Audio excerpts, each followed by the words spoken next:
السلام علیکم محترم ناظرین، میں ہوں حافظ حکیم شبیر احمد اور یوٹیوب پر میرا چینل ہے گاڈ گفٹڈ حکیم شبیر۔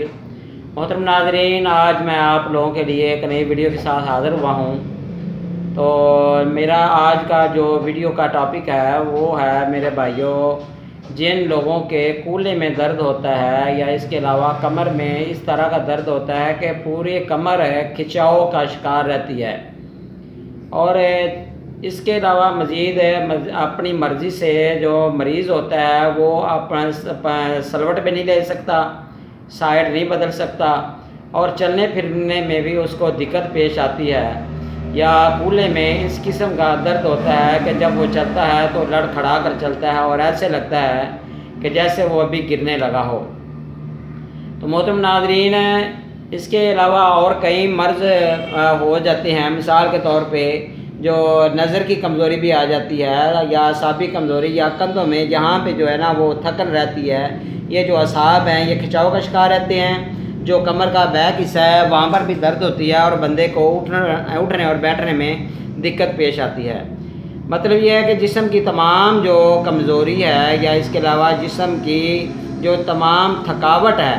اس کے لیے یہ بہت ہی آزمودہ نسخہ ہے، اور مریض جو ہے نا وہ بہت زیادہ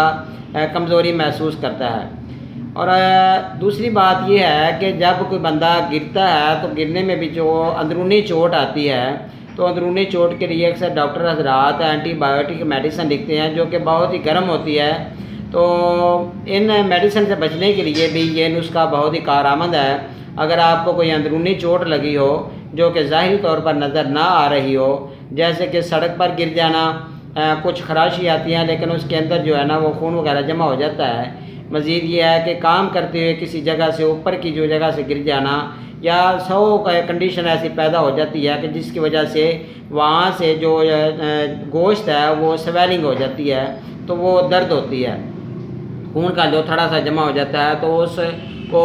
موو کرنے کے لیے یہ بہت ہی آزمودہ نسخہ ہے۔ تو نسخہ بہت ہی یہ گھریلو سا ہے، بہت ہی آسان سا ہے۔ تو پرانے وقتوں میں اکثر یہ لوگ اس کو استعمال کرتے تھے جب یہ میڈیسن نہیں ہوتی تھی، تو یہی نسخہ جو ہے وہ کارآمد ہوتا تھا۔ تو پہلی چیز ہے میرے بھائیو ہلدی آپ نے لینی ہے آدھا چمچ، اور ایک گلاس دودھ آپ نے لے کر اس کے اندر آپ نے اس کو ڈال دینا ہے، اور دودھ کو آپ نے جوش 1-2 دینے ہیں۔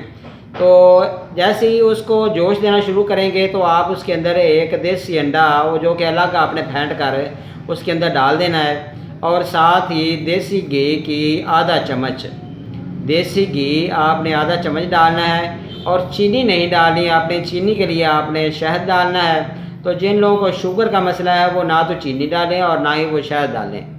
ٹھیک ہے؟ تو وہ ایسے بھی اس کو پی سکتے ہیں۔ پھر دوبارہ سن لیں، آپ نے ہلدی آدھا چمچ لے کر ایک گلاس دودھ میں ڈال دینی ہے، تو اس کو آپ نے جوش دینا ہے، اور اس کے بعد آپ نے دیسی انڈا الگ سے پھینٹ کر اس کے اندر ڈال دینا ہے، اور آدھا چمچ آپ نے دیسی گھی ڈال کر اس کو آپ نے پینا ہے۔ رات کو آپ پئیں یا صبح بھی پی سکتے ہیں۔ تو جب آپ یہ پئیں، یہ کھانے کے فوراً بعد آپ بالکل نہ پئیں، کھانے کے 2 گھنٹے کے بعد آپ اس کو پی سکتے ہیں، تو انشاءاللہ تعالیٰ آپ کو 100% فائدہ ہوگا، اور آپ کی جو جسمانی کمزوری ہے، اور اس کے علاوہ جو مرد حضرات بیوی سے جمع کرنے کے بعد یہ محسوس کرتے ہیں کہ کمر میں کھچاؤ آ گیا ہے، کمر میں درد آ گئی ہے، یا کہ وہ جس کو چک بھی بول دیتے ہیں، ایسا مسئلہ ہو گیا ہے، تو اس کے لیے بھی یہ بہت ہی فائدہ مند ہے۔ انشاءاللہ تعالیٰ آپ کو فائدہ ہوگا، ایک بار ضرور آزمائیں، اور اگر میری یہ ویڈیو اچھی لگی ہو تو اس کو ضرور سبسکرائب بھی کریں، اور صدقہ جاریہ کے طور پر شیئر بھی کریں۔ اور جو نئے حضرات میری ویڈیو دیکھ رہے ہیں ان کے لیے بھی میری درخواست ہے کہ میرے اس چینل کو ضرور سبسکرائب کریں، اور شیئر بھی کریں، اور کمنٹ بھی کریں۔ اللہ تعالیٰ آپ کا حامی و ناصر ہو۔ اللہ حافظ محترم ناظرین۔